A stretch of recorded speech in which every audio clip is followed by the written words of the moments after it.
The stars have always been patient teachers. They burned for billions of years in absolute silence, indifferent to the civilizations that rise and fall beneath their ancient light. They watched when the first Valorian opened her eyes to consciousness 300,000 years ago. They watched when we built our first city among the clouds of Valoria Prime, when we unlocked the secrets of faster-than-light travel, when we spread across 17 star systems and believed ourselves eternal. And they watched, still and cold, when everything we had built began to burn.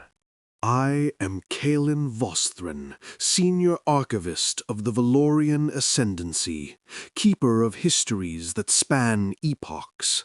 For 2 centuries I have catalogued the rise and fall of lesser species, documented the elegant machinery of galactic politics, and recorded the quiet superiority of my people with the dispassionate precision my role demands.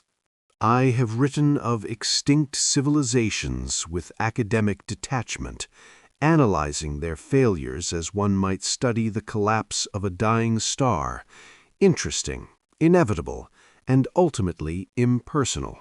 I never imagined I would one day write of my own people's extinction.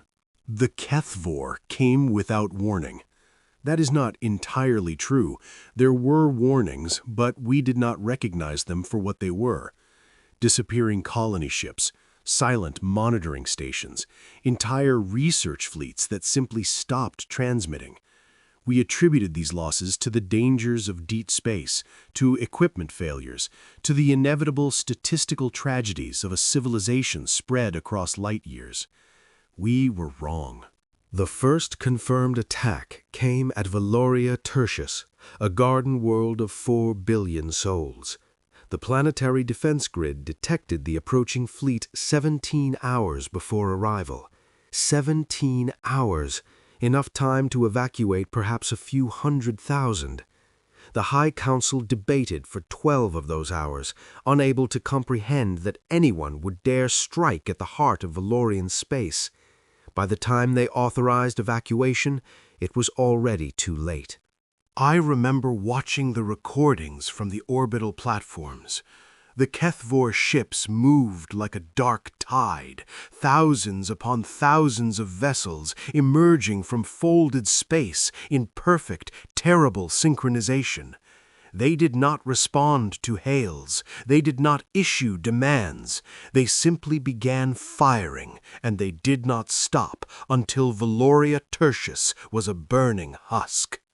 4 billion lives, gone in less than a day.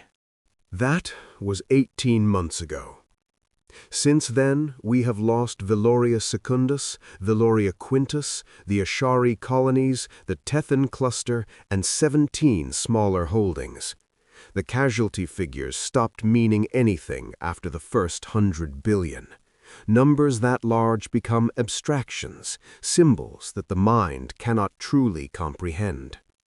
I know this because I am the one who records them, who adds each new world to the growing list of the dead, and I have felt my capacity for grief eroding with each entry. We sent distress calls to every species in the known galaxy, the Consortium of Aligned Worlds, the Thessari Hegemony, the bright empire of Kos. We reminded them of treaties signed, of debts owed, of the shared interests that bound civilized species together. We pleaded, we bargained, we threatened. No one came. The Consortium expressed deep concern and promised to monitor the situation. The Thessari claimed their fleets were needed to defend their own borders. The bright empire simply stopped responding to our communications. One by one, our allies revealed themselves as what they had always been, partners of convenience who would not risk their own comfort for our survival. We were alone. It was Fleet Admiral Thessa Vorven who first suggested the humans. We were gathered in the war room of the Eternal Flame, our last remaining dreadnought, reviewing the latest strategic assessments. The holographic display showed our remaining territory, a small, shrinking island of light surrounded by an ocean of Kethvor red. "We need allies," she said, her voice hoarse with exhaustion. "Anyone who can fight." "There is no one left to ask," replied High Counselor Mirren, his silver features drawn with despair. "We have contacted every major power. None will intervene." Not every power. Thessa pulled up a star chart, highlighting a small cluster of systems on the galaxy's edge. The humans. The silence that followed was heavy with unspoken objections. I found myself straightening in my seat, my archivist's instincts prickling with discomfort. "The humans," Counselor Mirren repeated, his tone flat.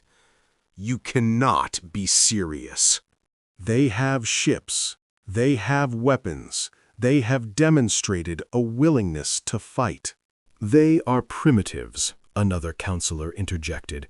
"They achieved spaceflight barely 3 centuries ago. Their technology is crude, their society fragmented, their species barely out of its infancy." I remembered the files I had compiled on humanity, a species that had spent most of its existence at war with itself, a species that had nearly rendered its own homeworld uninhabitable through sheer carelessness, a species that the Galactic Survey had classified as Category 7, observe but do not contact, high potential for self-destruction. We had watched them from afar for 2 centuries, occasionally amused by their stubborn persistence, occasionally concerned by their capacity for violence, but never once considering them relevant to the affairs of true civilizations. They were a curiosity, nothing more. A species that might one day mature into something worth acknowledging, assuming they did not destroy themselves first. "What choice do we have?" Admiral Thessa asked quietly. "The Kethvor will reach Valoria Prime within 6 months. We have perhaps 30 warships remaining. If we do nothing, our species ends." The debate continued for hours. But in the end, desperation proved more persuasive than pride. A diplomatic mission would be sent to Earth. I was selected to accompany it, partly because my linguistic databases included human languages, partly because someone would need to document this final humiliating chapter of Valorian history. I did not expect to survive. I did not expect anything to come of this mission except a footnote in the archives of whatever species eventually found our ruins. I certainly did not expect what I found when our ship finally entered the Sol system. The human territories were smaller than I had anticipated. A single star, 8 planets, a scattered collection of space stations and mining outposts. The technological signatures were modest. No planetary shields, no orbital defense platforms, no weapons arrays capable of threatening a serious military force. Our scout had been right. They were primitives, playing at civilization with tools their ancestors would barely recognize. And yet, there was something in the way their stations were positioned, something in the patterns of their ship movements. I am an archivist, not a military strategist, but I have studied enough conflicts to recognize deliberate planning. The humans had not scattered their assets randomly across their system. Every station, every satellite, every mining platform was placed with purpose. They were watching, waiting. For what, I could not say. We were directed to dock at a station orbiting their 4th planet, a rust-colored world they called Mars. The station itself was unremarkable. Functional gray metal, modular construction, the kind of efficient but ugly design that spoke of limited resources carefully managed.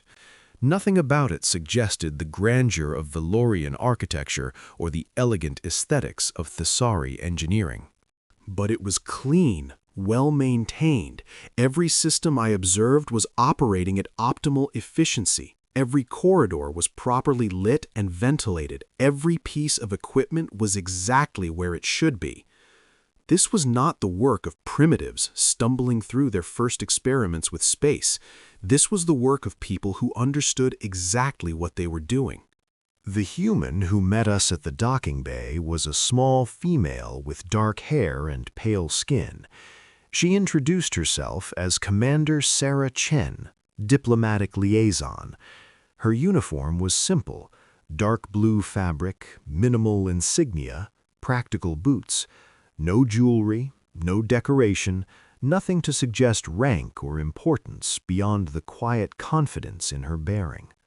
Archivist Vostrin, she said, pronouncing my name with surprising accuracy. Welcome to Olympus Station. I understand your people are facing a crisis. Her tone was neutral, professional. Not cold, but not warm either. The kind of carefully calibrated diplomacy that revealed nothing while gathering everything. A crisis, I repeated, the word feeling inadequate. Commander Chen, the Vel'kari ascendancy is dying. In 18 months, we have lost 14 worlds and over 200 billion citizens. The Kethvor do not negotiate, do not accept surrender, do not take prisoners. They are systematic annihilation given form. She listened without interrupting. Her expression did not change, but I noticed her eyes, dark brown, almost black, and saw something move behind them. Calculation, perhaps, or recognition. Please, she said when I finished, come with me. There are people who need to hear this. The conference room she led us to was as austere as the rest of the station. A long table, simple chairs, view screens on the walls displaying star charts and data feeds. Several humans were already present: military officers, civilian officials, scientists in white coats. They rose as we entered, and I noted their postures: respectful but not subservient, curious but not eager. They were studying us, evaluating. I spent the next 3 hours explaining the Kethvor threat. I showed them footage of the attacks, shared tactical analyses, provided everything our intelligence services had gathered about our enemy. The humans watched in silence, occasionally asking questions that were surprisingly precise. Their ships, the larger ones with the extended sensor arrays, those are command vessels? A gray-haired man in a military uniform, his chest decorated with unfamiliar metals. Yes, Admiral, I believe. The Kethvor command structure is hierarchical. Destroying a command vessel causes temporary disorganization in subordinate units. How temporary? Seconds, perhaps minutes at most. They adapt quickly. He nodded, making a note on a small electronic device. And their ground forces? Do they occupy conquered worlds or simply destroy them? I hesitated. This was a detail I had not included in my initial briefing, partly because I found it difficult to discuss. They destroy, I said finally, completely. When they have eliminated all resistance, they reduce the planet's surface to molten slag. We have found no survivors from any conquered world, no refugees, no prisoners. They leave nothing behind but ash and silence. The room was quiet. I watched the humans exchange glances, saw something pass between them that I could not interpret. It was not fear, or if it was a fear so controlled that it had become something else entirely. Why? The question came from a young woman near the end of the table, her voice soft but steady. Why do they do this? We do not know. They have never communicated with us. We have captured Kethvor technology, even Kethvor bodies, but we have never understood their purpose. They simply kill. It is what they are. Commander Chen leaned forward slightly. You said you've lost 14 worlds in 18 months.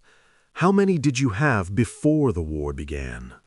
17 major colonies, numerous smaller holdings. I paused, feeling the weight of what I was about to admit. We have 3 worlds remaining. Valoria Prime, our homeworld, and 2 minor colonies. Perhaps 60 billion people? And your military forces? 30 warships of various classes, perhaps 100,000 active personnel. Another silence. I understood their calculation. We were not asking for help. We were asking for a miracle. The Valorian ascendancy, once the second most powerful civilization in the known galaxy, had been reduced to a handful of ships and a few desperate survivors. What could the humans possibly offer against a threat that had destroyed us so completely? The gray-haired admiral, I later learned his name was William Torres, spoke first. You said you contacted other species before coming to us. The Consortium, the Thessary, others. They refused to help. They offered condolences, nothing more. Why do you think that is? The question surprised me. It seemed obvious. Fear, self-interest. The Kethvor have not attacked their territories yet. They calculate that they are safer remaining neutral than risking open conflict. That's part of it, Admiral Torres agreed. But there's another reason, isn't there? The real reason none of them came to help. I stared at him, not understanding. He met my gaze steadily, and I saw no hostility in his expression, only a calm, patient expectation.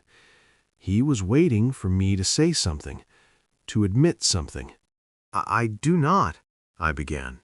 In 300,000 years, he interrupted gently, how many times has the Valorian ascendancy come to the aid of another species? The words struck me like a physical blow. I opened my mouth to respond, to defend my people, but no words came, because I knew the answer. I had written those histories myself. The Valorians had never helped anyone, not once. When the Thessary faced their civil war, we observed with academic interest. When the bright empire nearly collapsed under the weight of plague and famine, we offered to purchase their territories at discount prices. When dozens of smaller species faced extinction, we documented their passing and archived their artifacts. We had watched the galaxy burn for 300 millennia, comfortable in our superiority, confident that our power made us immune to the fates that claimed lesser peoples. We had believed ourselves above the petty struggles of younger species.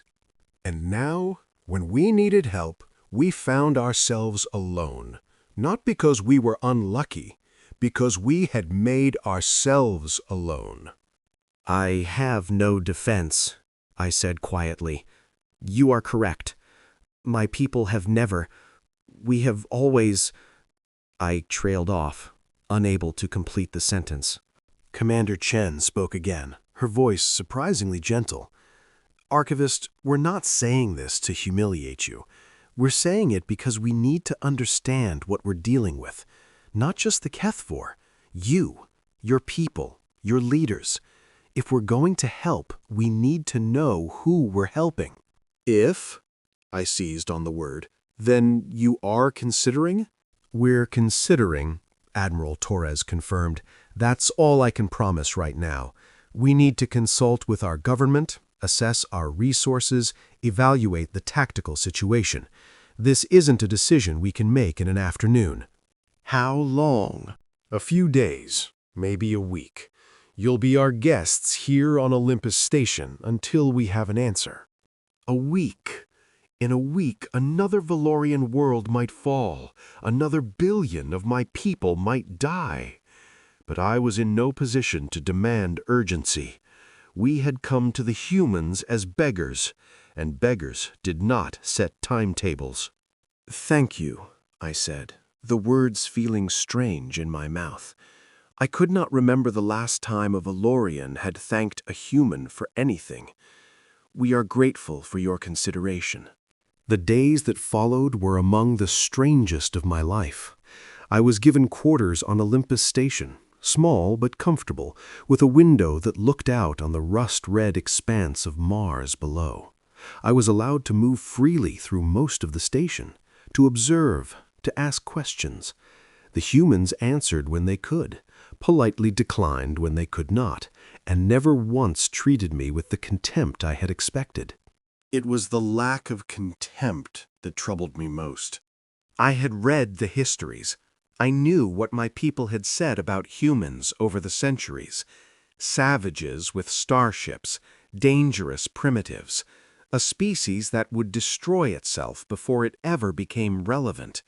We had laughed at their wars, mocked their inefficiencies, dismissed their achievements as the stumbling progress of children playing at adulthood. If the humans knew any of this, and I suspected they did, they showed no sign of resentment. They treated me as a colleague, as a guest, as a fellow sapient being worthy of basic respect. It was not forgiveness, exactly. It was something stranger, something that suggested they had considered the Vel'kari, evaluated us, and decided that our opinions simply did not matter. That indifference was more unsettling than anger would have been. On the third day, Commander Chen invited me to tour the station's operational center. I accepted, curious despite my growing unease. What I found there surprised me.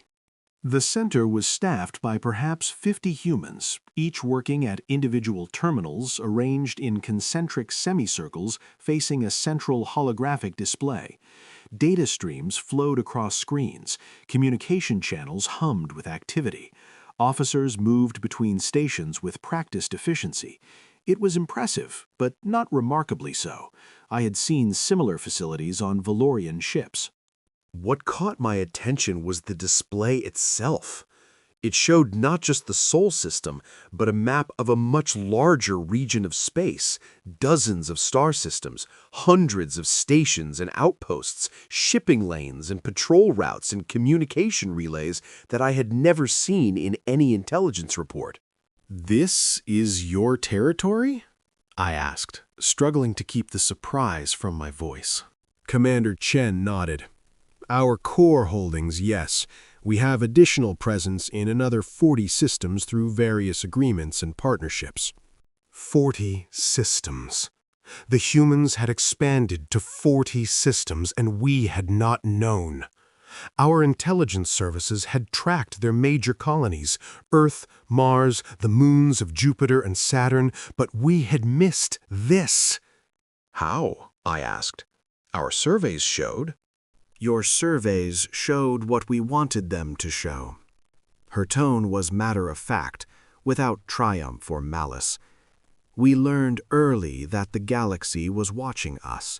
Not all of those watchers had good intentions. So we let you see a small, struggling species barely clinging to a few rocks around our home star. It was safer that way." I stared at the display, my mind reeling. "You deceived us. You deceived everyone." "We survived," she corrected. "The galaxy has not been kind to young species. The Consortium watched us from the moment we launched our first satellite. The Thessary sent agents to evaluate our threat potential before we had even reached our own moon. The Vel'kari," she paused, a slight smile crossing her face, "the Vel'kari classified us as likely to self-destruct and therefore not worth monitoring closely. We decided not to correct that assumption." "But why? You could have revealed yourselves, demanded recognition, claimed your place among." "Among what?" She turned to face me fully. "Among species that watched us struggle for survival and offered nothing but observation reports? Among civilizations that would have exploited us or destroyed us if they thought we were a threat? No, Archivist. We learned the rules of this galaxy very quickly. We learned that no one was coming to save us, that no one ever would. The words hit me with unexpected force. No one was coming to save us. I recognized that feeling. I had felt it in the war room of the Eternal Flame, watching our remaining world shrink on the strategic display. I had felt it in the silence that followed our distress calls, the emptiness where allies should have been. The humans had felt it too, from the very beginning. "So you hid," I said slowly. "You built in secret. You waited." "We prepared," she corrected. "There's a difference.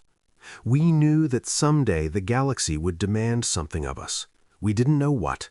A war, a crisis, an opportunity. But we knew it would come, so we made ourselves ready for anything."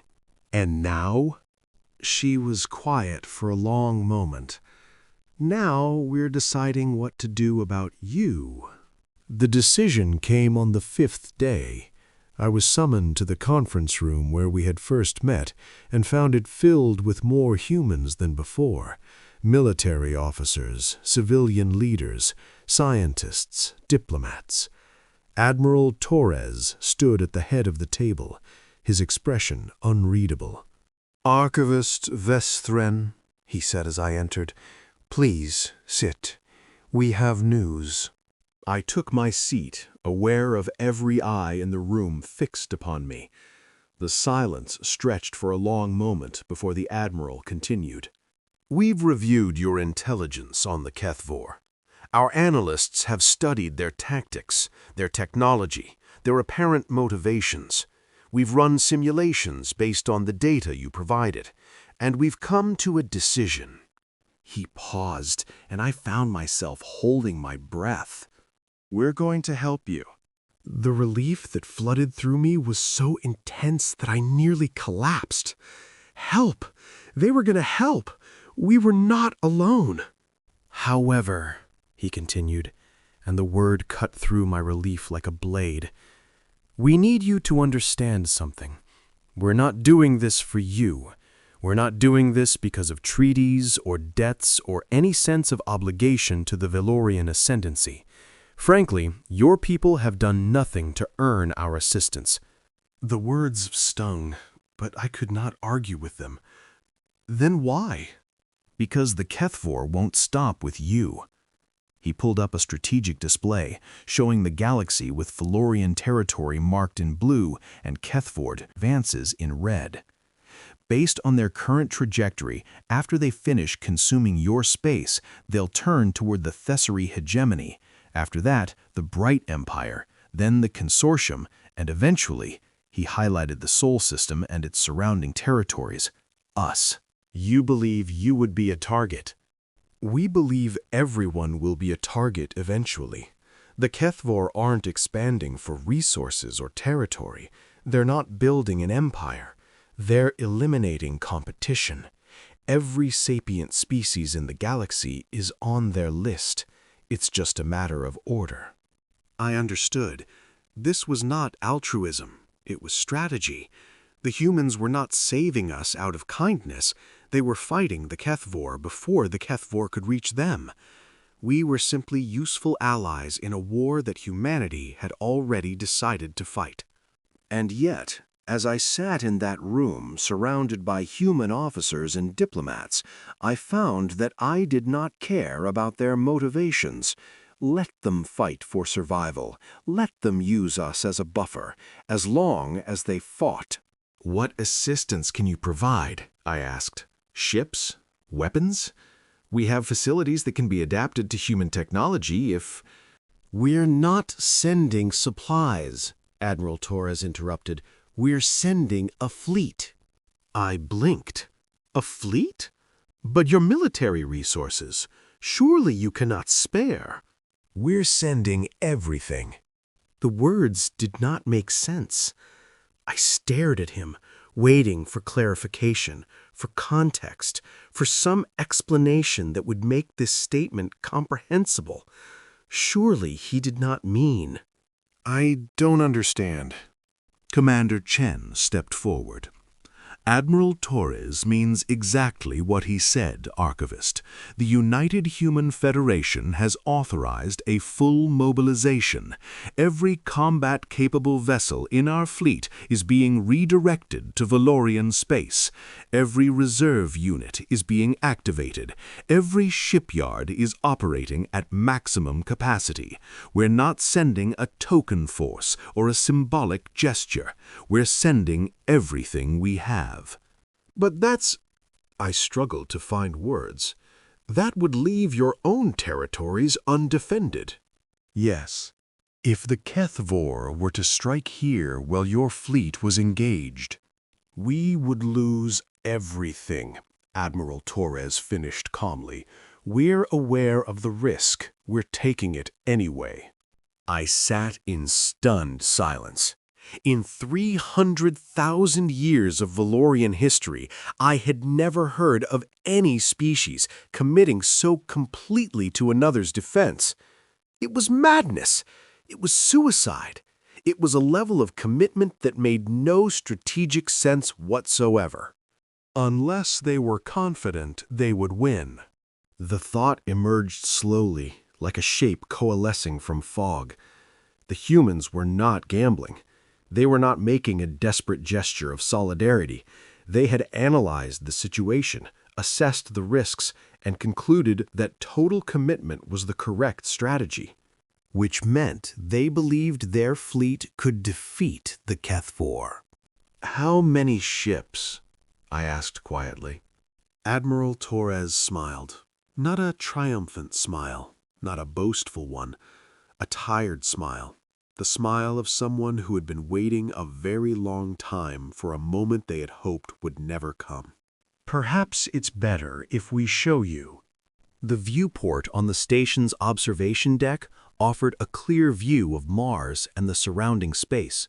When I first arrived, that space had been mostly empty. A few cargo vessels, some maintenance drones, the expected traffic of a minor colonial outpost.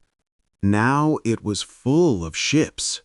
They emerged from folded space in waves, each wave larger than the last. Destroyers, cruisers, carriers the size of small moons, battleships bristling with weapons arrays that made my eyes water when I tried to focus on them.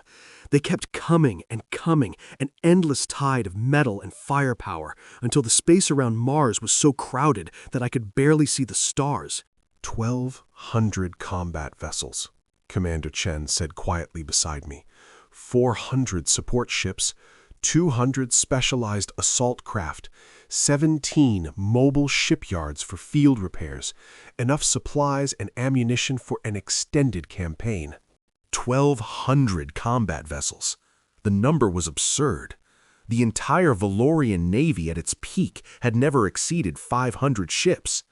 The Thessari Hegemony, supposedly the largest military power in the galaxy, fielded perhaps 800. "This is impossible," I whispered. "You cannot have built this in 3 centuries. The resources alone." "We had help." She gestured toward a section of the fleet where the ships looked different, sleeker, more organic in design. The Karathi, the Sentinel Assembly, the Wandering Fleet, a dozen other species that the major powers never bothered to notice. I don't recognize those names. No, you wouldn't. They're small, poor, technologically limited. The kind of species that the Consortium dismisses as pre-advancement cultures and that the Sari ignore entirely. But they're survivors, like us. They know what it's like to struggle, to fight for every inch of progress, to build something from nothing while the galaxy's great powers look the other way.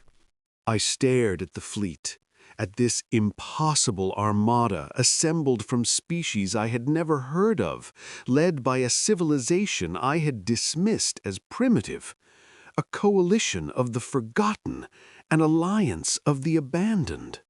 "How long?" I asked. "How long have you been building this?" "Since the beginning," Commander Chen replied. "Since we first looked at the stars and realized we were alone.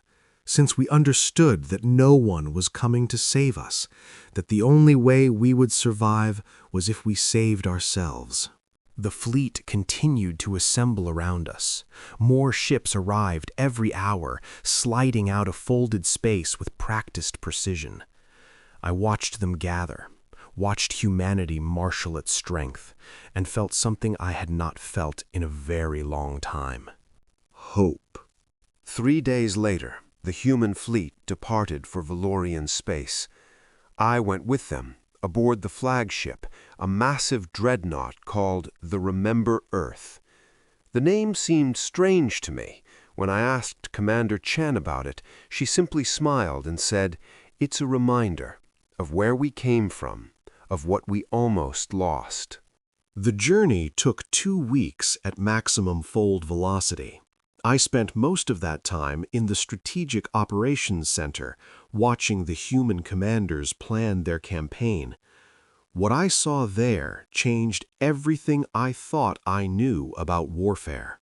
The Vel'karian approach to combat had always emphasized honor, elegance, and the demonstration of superior technology.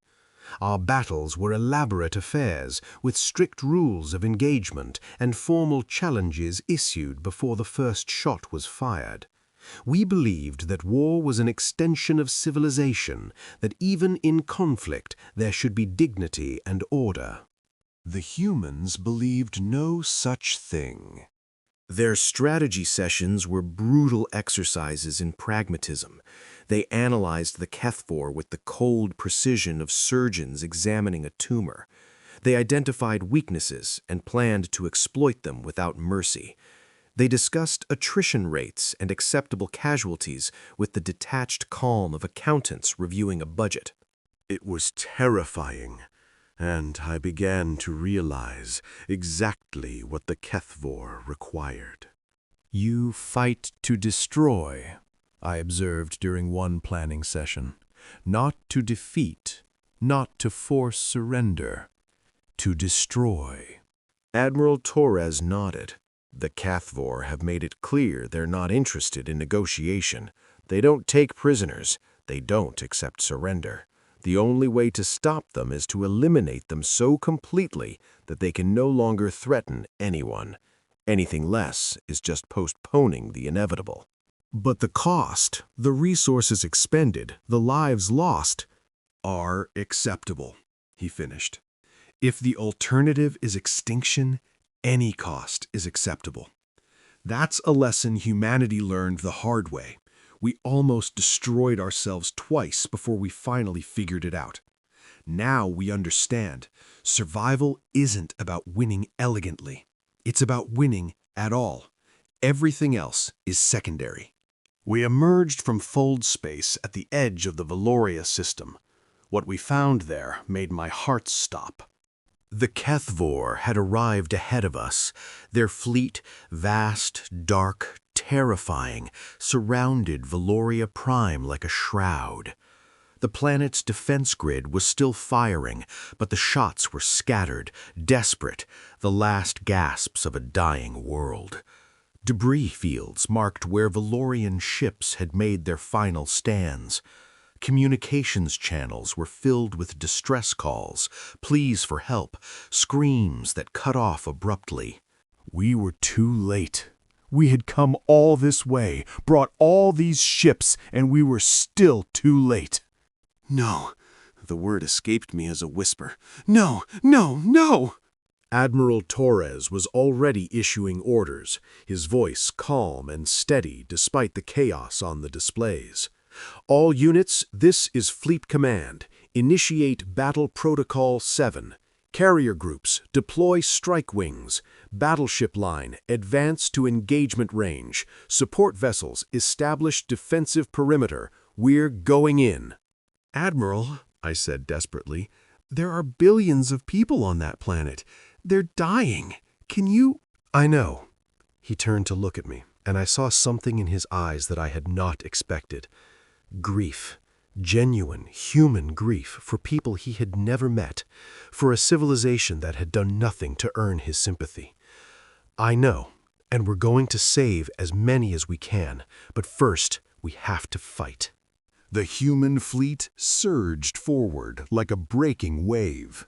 I had seen combat footage of Valorian naval engagements.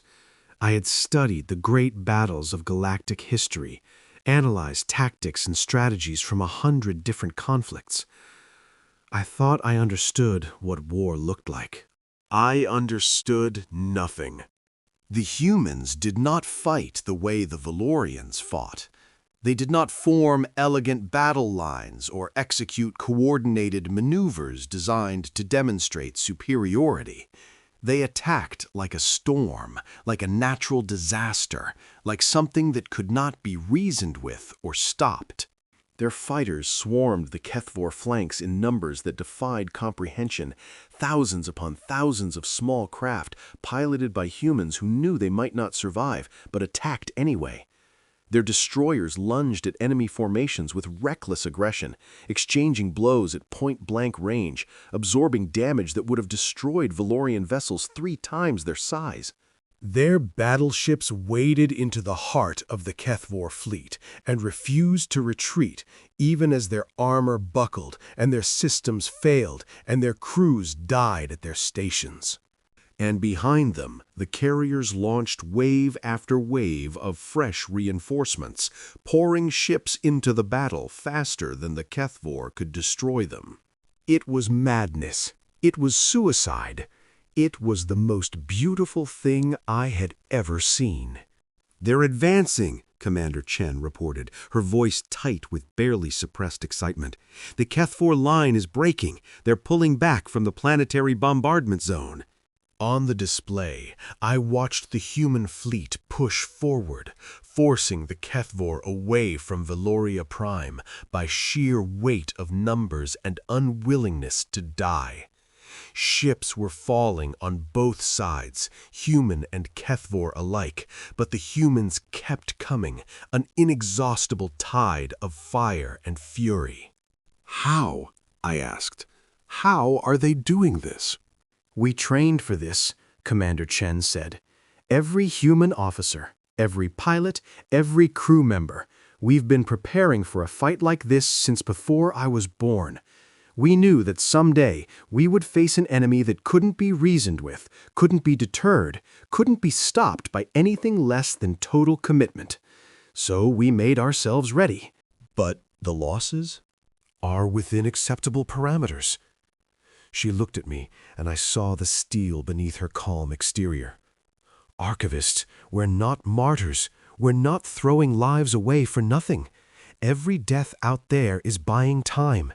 Time for your evacuation ships to launch.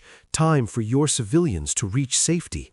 Time for the Kethvor to realize they're not going to win this easily. That's what we do.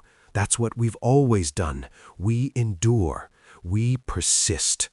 We refuse to surrender, even when surrender is the only rational option. The battle raged for 18 hours. I watched the entire thing from the Strategic Operations Center, unable to look away, unable to sleep, unable to do anything but bear witness to the extraordinary violence unfolding before me.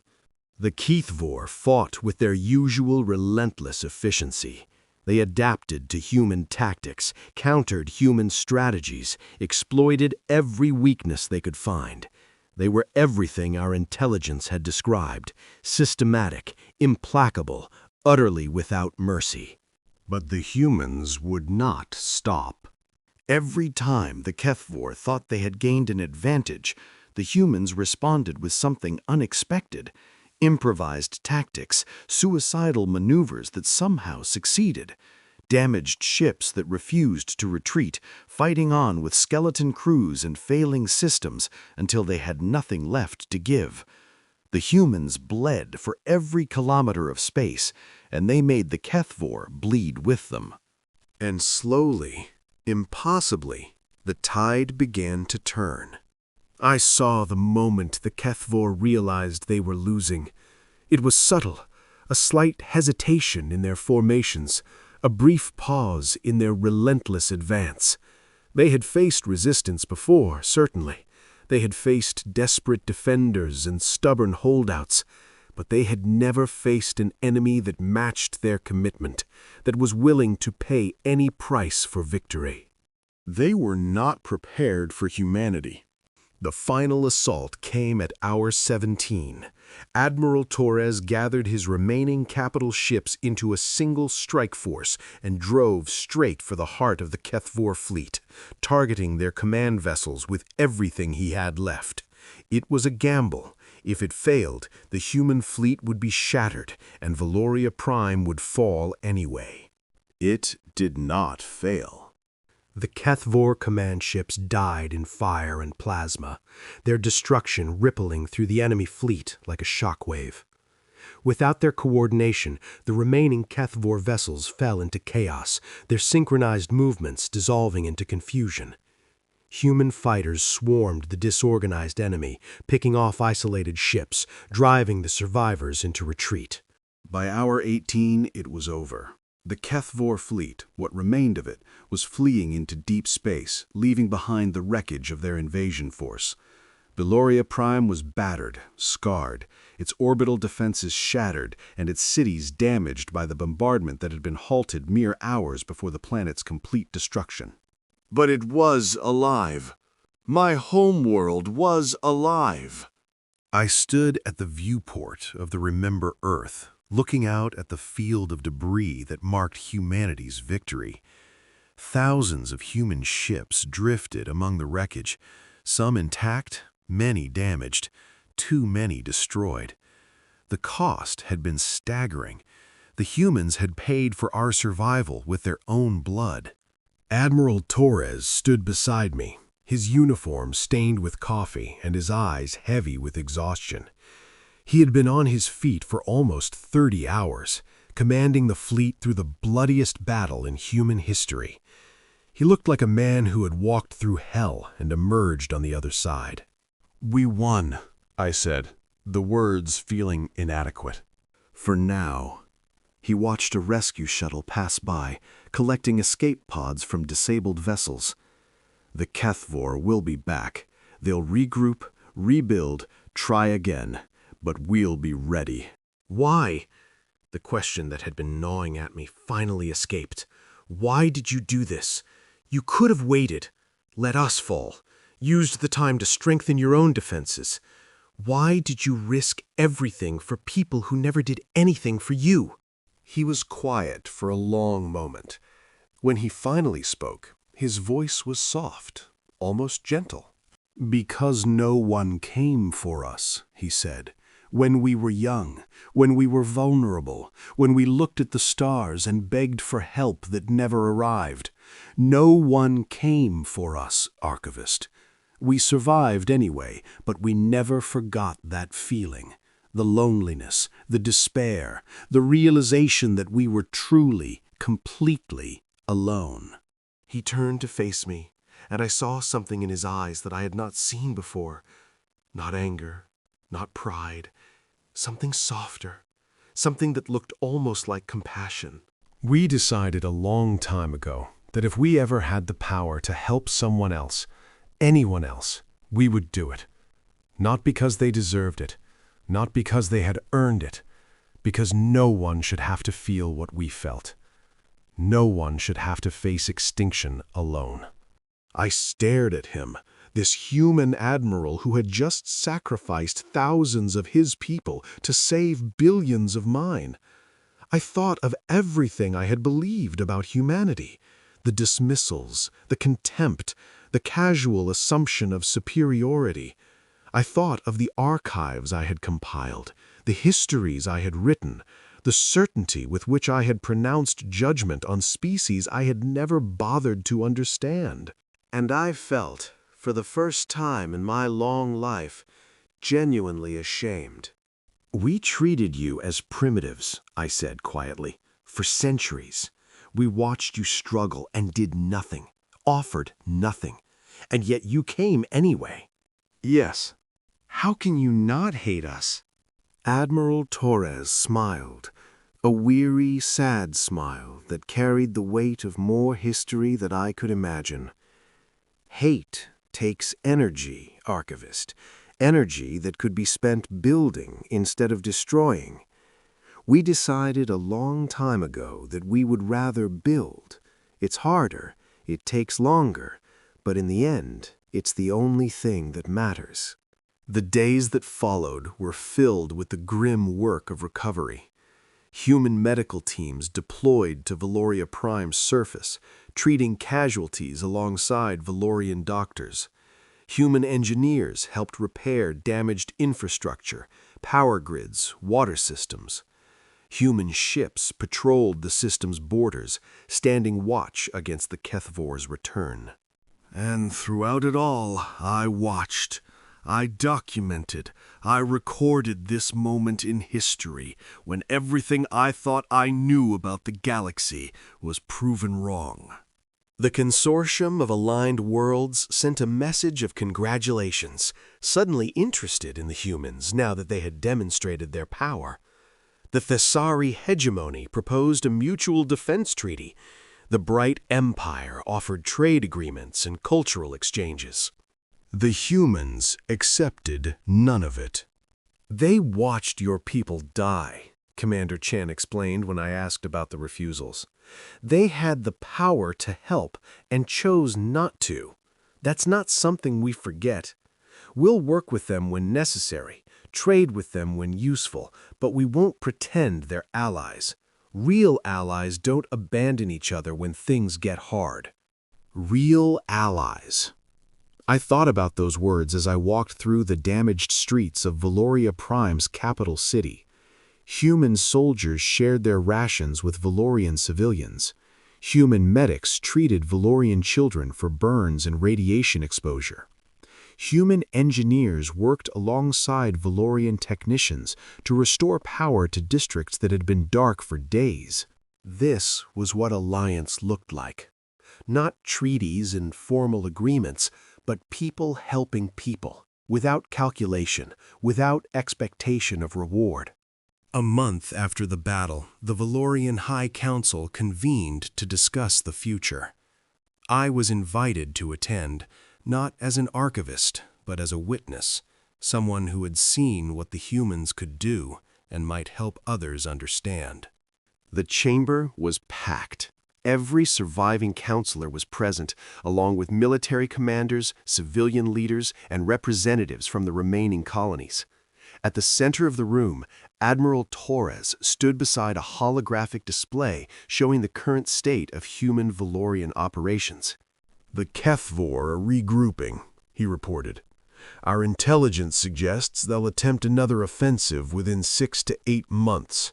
We're using this time to strengthen defensive positions and integrate our forces more fully. When they come back, we'll be ready. And what do you ask in return? High Counselor Myron's voice was cautious, suspicious. What price for this protection? Admiral Torres looked at him steadily. Nothing. Nothing? That's absurd. No one.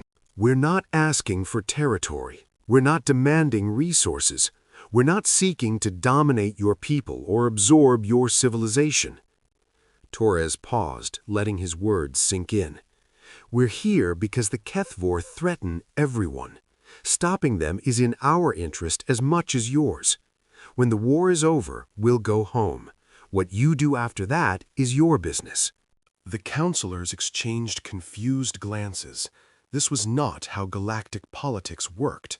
There was always a price, always an angle, always a calculation.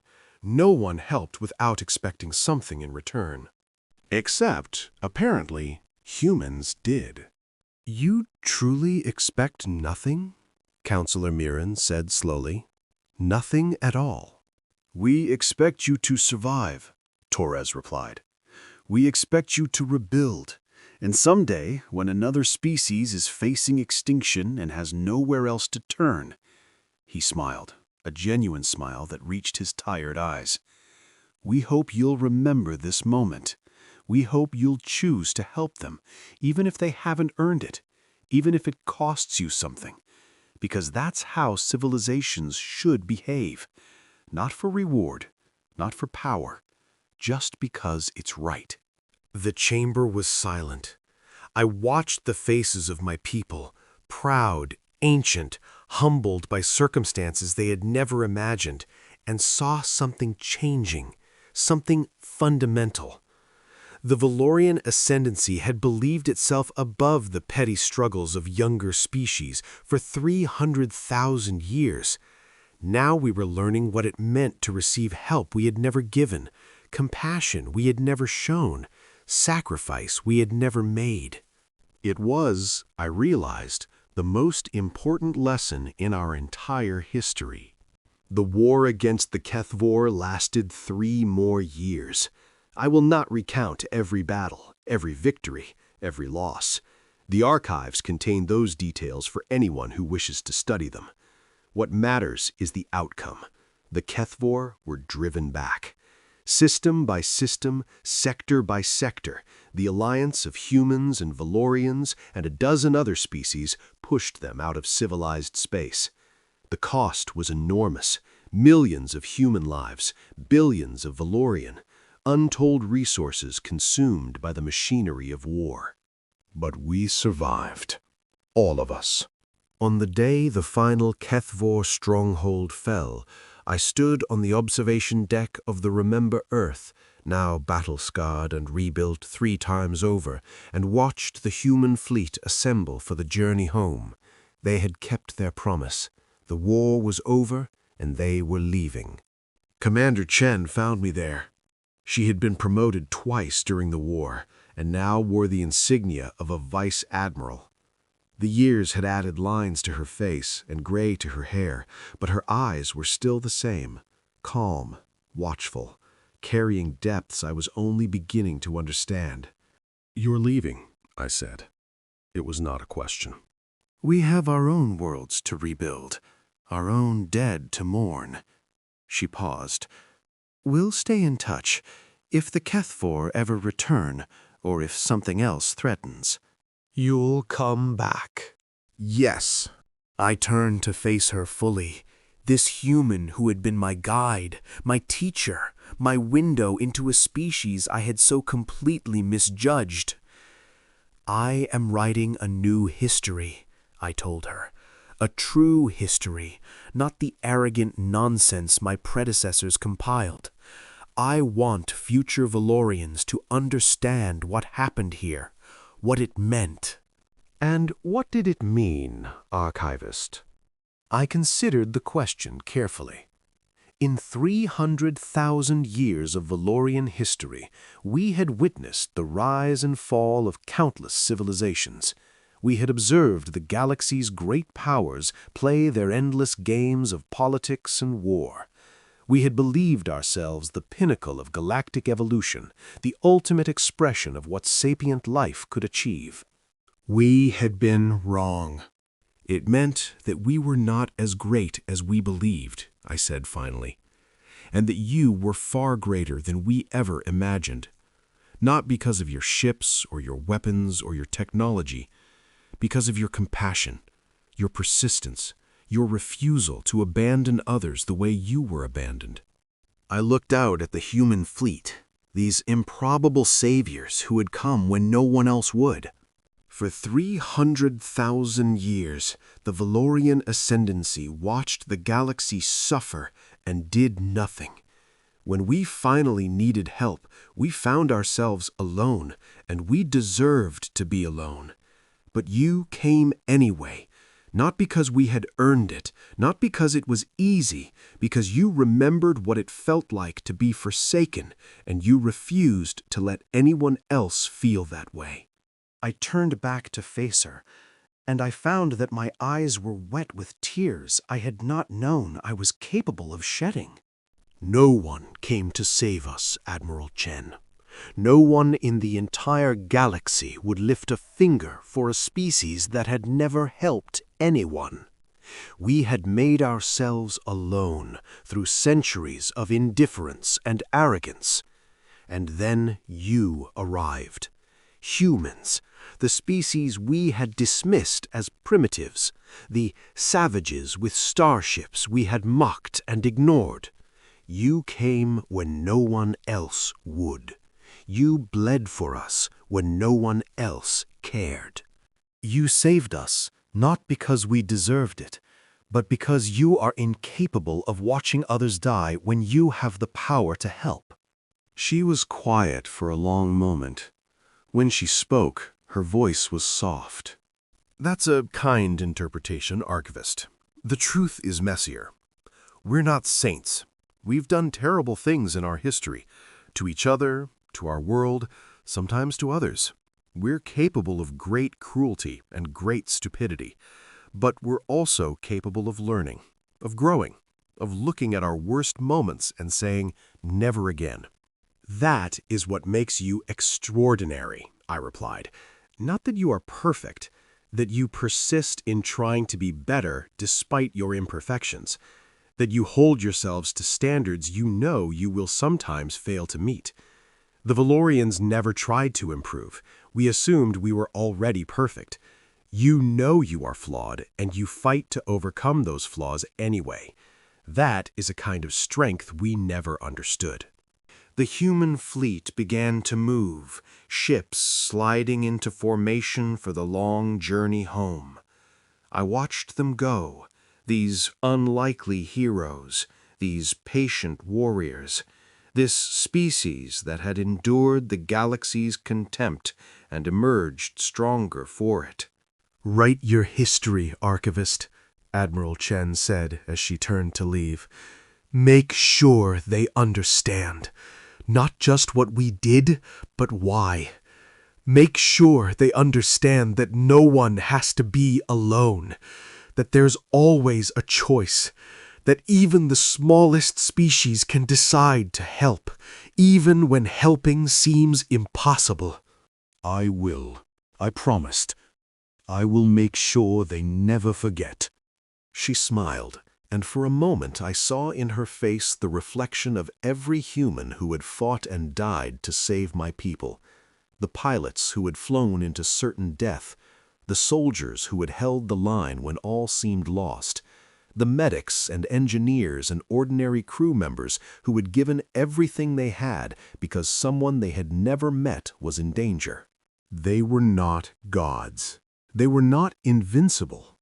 They were simply humans, fragile, mortal, finite, who had decided that some things were worth dying for. The last human ship vanished into folded space, leaving Vel'karian territory quiet for the first time in years. I stood at the viewport for a long time after they were gone, watching the stars that had witnessed our fall and our salvation. I am old now. The war ended decades ago, and the galaxy has changed in ways I never expected. The Consortium has collapsed, torn apart by internal conflicts it was too arrogant to address. The Thessary Hegemony has retreated into isolationism. The bright empire is a shadow of its former self. But the Vel'karian ascendancy endures, humbler than before, wiser, I hope. We have signed mutual defense treaties with 17 species, small, forgotten peoples that the old Vel'karian government would have dismissed as irrelevant. We have sent aid to civilizations in crisis, offered assistance without expectation of reward, tried to become the kind of ally that we never were before. We learned this from the humans. And the humans, they have grown into something remarkable. The United Human Federation now spans over 200 star systems, a major power that treats with empires and consortiums as equals. They have not forgotten their origins. They still patrol the borders of civilized space, still respond when distress calls go unanswered, still arrive when all hope seems lost. They are not conquerors. They are not overlords. They are simply the species that remembers what it felt like to be alone and refuses to let anyone else face that darkness. I have finished my history now. It will be copied, distributed, preserved in archives across Vel'karian space. Future generations will read of the war against the Kethvor, of the desperate days when extinction seemed certain, of the impossible salvation that came from the most unlikely source. They will learn that the galaxy is not kind to the weak or the alone, that treaties and alliances mean nothing if the species involved are not willing to sacrifice for each other, that the strongest civilizations are not those with the most ships or the most advanced technology, but those who understand that true strength lies in unity, in compassion, in the willingness to fight for others even when there is nothing to gain. And they will learn about the humans, the primitives, the savages with starships, the young species that every great power dismissed as irrelevant.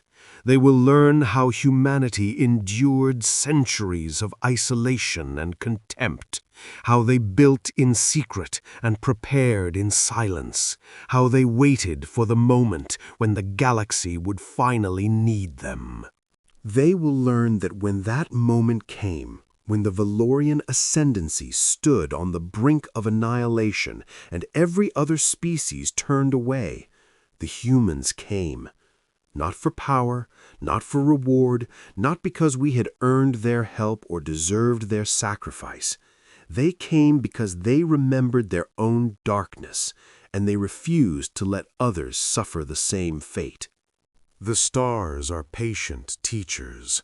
They have watched civilizations rise and fall for billions of years, indifferent to the struggles of the brief, bright lives that flicker beneath their light. They watched when the Vel'karian ascendancy believed itself immortal. They watched when we fell.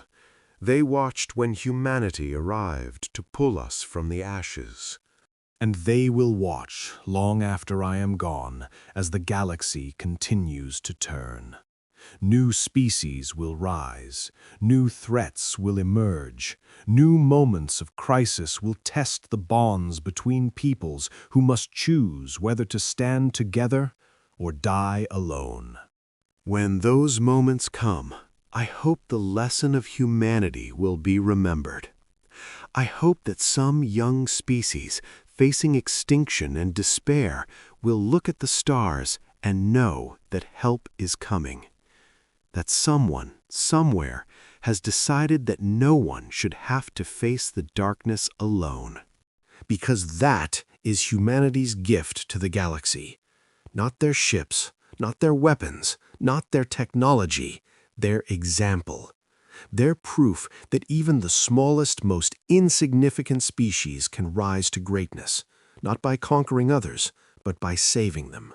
No one came to save us. The galaxy watched us die and did nothing. We had earned our abandonment through centuries of indifference, and we faced the extinction we deserved. And then, when all hope was lost, when the stars themselves seemed to have forgotten our names, the humans arrived. They came not as conquerors, but as guardians, not as masters, but as friends. They bled for us. They died for us.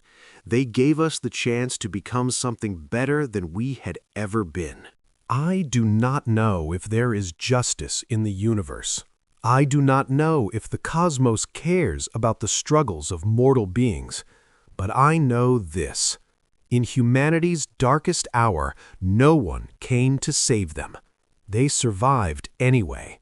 They grew strong, and when the time came, they chose to be the salvation that no one else would provide. That is the true measure of a species, not how they treat their equals, but how they treat those who can offer them nothing. Not how they behave when they are watched, but what they choose when no one would blame them for walking away. The humans chose to help. They chose compassion over calculation. They chose to remember their own suffering and transform it into the will to end the suffering of others. No one came to save them until they saved themselves.